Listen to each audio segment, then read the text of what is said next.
y gane quien gane, pues ellos van a controlar toda la región, ¿no? Y finalmente, si se da un enfrentamiento armado, no va a ser por parte del gobierno federal, del ejército mexicano contra los zapatistas, ¿no? Va a ser las mismas comunidades. Y entonces el gobierno se lava las manos bien feliz y dice, pues es pleito entre indígenas, ¿no? Cuando es el mismo gobierno el que está dando armas a estos grupos paramilitares que hay allí en Chiapas, ¿no? Pero pues la guerra en México ahí está, ¿no? O sea, hay una guerra en México desde el 1 de enero del 94 y no ha terminado, ¿no? Yo recuerdo que en los primeros días, o más bien leí, que Carlos Salinas sale a dar dar la cara cuando empiezan los enfrentamientos, y él lo dice todo bien seguro de sí mismo. Dice no hay nada que pueda sobrepasar las fuerzas del Estado mexicano. A más tardar en 6 meses el asunto está solucionado, ¿no? Y pues miren, ya vamos para 14 años, ¿no? Y el conflicto no se ha solucionado. Y ahí está el ridículo de Fox cuando dice que en 5 minutos lo soluciona, ¿no? Y Fox ya se fue y el conflicto ahí está, ¿no? La guerra sigue. Y a nosotros tal vez no nos importa, pues porque no la vivimos, ¿no? Pero gente como nosotros, ¿no? Gente que lleva nuestra sangre, indígenas también, pues están viviendo esa guerra todos los días, ¿no? Todos los días están ahí sufriendo el ataque del ejército. Y pues esa guerra no ha terminado. La historia de México actual es el resultado de una historia colonial, la cristiana occidental, que ejerce su dominio y control y afirma su superioridad en todos los órdenes de la vida, en lo social, en lo cultural, en lo político, lo económico y lo religioso, y, en consecuencia, niega y excluye la cultura del colonizado, la del indígena. Aquí creo que lo más importante de entender es que el gran problema de México no es un grupo de poder, como decía al principio, ¿no? Aquí el gran problema es que hay un conflicto entre dos civilizaciones diferentes. La europea, ¿no? Con sus costumbres, con su manera de hacer política, con su religión, con todo lo que eso implica. Y por otro lado nosotros, ¿no? Porque pues nosotros somos una civilización aparte. Y aquí el gran problema de México es que una civilización pues se ha buscado imponer sobre la otra de manera brutal. Y esto no es nuevo, ¿no? Lleva 515 años. Y ese es el gran problema de nuestra historia que muchos no pueden comprender, ¿no? O sea, aquí el problema no es el PRI, el PAN o el PRD o algo así, ¿no? Aquí es un conflicto civilizatorio, ¿no? Y esa es la raíz de nuestros problemas como nación. Y hasta que no se solucione ese conflicto, pues entonces otra cosa será para el país, ¿no? Pero pues de mientras esa es la realidad nacional. En México hay un conflicto y es un conflicto entre dos civilizaciones, la cristiana occidental, la europea, y la de nosotros, ¿no? La de los pueblos indígenas. Y ese es el meollo de la historia de México. Y no se ha solucionado, ¿no? Hay quien dice, no, es que cuando se dio el descubrimiento de América se unieron las dos culturas en una sola. Mentira, eso es una jalada, no es cierto. Se impuso de manera brutal una cultura sobre la otra, ¿no? Y eso pues no ha terminado, ¿no? Con la caída de la ciudad capital de los aztecas a manos de los invasores cristianos, esta tierra se volvió una colonia de España por 300 años.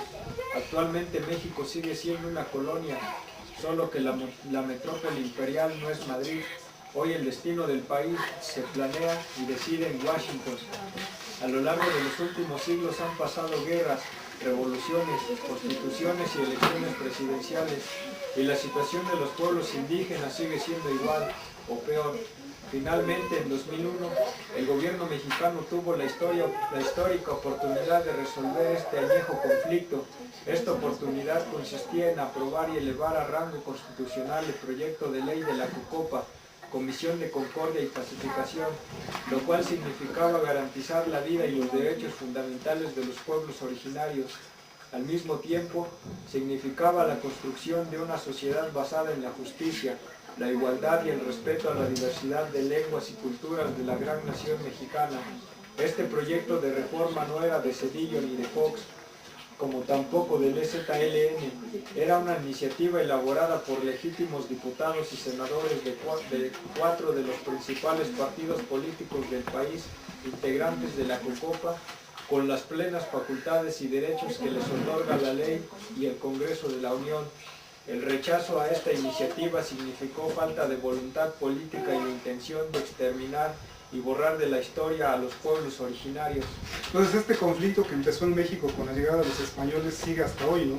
Pero en 2001 se dio la oportunidad inédita para solucionarlo, porque por primera vez se juntaron todos los pueblos indígenas de México en algo que se llama el Congreso Nacional Indígena. que agrupa pueblos de todo el país, ¿no? Y entonces todos ellos, junto con una delegación del Ejército Zapatista, llegan al Palacio Legislativo de San Lázaro a hablar con los diputados y senadores y dicen que quieren que se apruebe una ley, ¿no? Que se conoce como la Ley Cocopa, la Ley de Concordia y Pacificación, que es el resultado de los acuerdos de San Andrés que se llevaron a cabo en Chiapas, ¿no? Pues el gobierno tuvo la oportunidad histórica. Después de 500 años era posible solucionar este conflicto, ¿no? Y otorgarle sus derechos a los pueblos indígenas. Pero ahí lo que pasó fue la aberración y la traición más grande de parte del gobierno hacia los pueblos indígenas. Porque el Fox fue bien tramposo. Él lo que hizo fue mandar la iniciativa de ley de la Cocopa, ¿no? Dijo, sí, pero se le van a hacer unos cambios, ¿no? No más de puntos y comas, no hay problema. Y ya que llegó ahí al Poder Legislativo, lo que hicieron fue cambiarle todo, ¿no? Pues si decía una cosa, le quitaron y le pusieron otra, ¿no? Y después de eso, hubo controversias constitucionales, que por cierto la primera salió aquí de Santa Cruz, Huitziltepec, como pueblo indígena, ¿no? Y fueron ante la Suprema Corte de Justicia y dijeron, esa ley que sacó el gobierno no es válida porque no es la que quieren los pueblos indígenas. Entonces se armaron más de 350 controversias constitucionales y a final de cuentas la Suprema Corte de Justicia falla a favor de la ley que sacó el gobierno. ¿Qué significa eso? Que los tres poderes de la nación, el Ejecutivo, el Legislativo y el Judicial, traicionaron a los pueblos, ¿no? Y una vez más les quisieron ver la cara, ¿no? Y cuando tuvieron la oportunidad de solucionar este conflicto que lleva siglos sin resolverse, pues se rieron de ellos y sacaron una ley que no tiene que ver con lo que ellos querían, ¿no? Y entonces eso fue lo que pasó en 2001.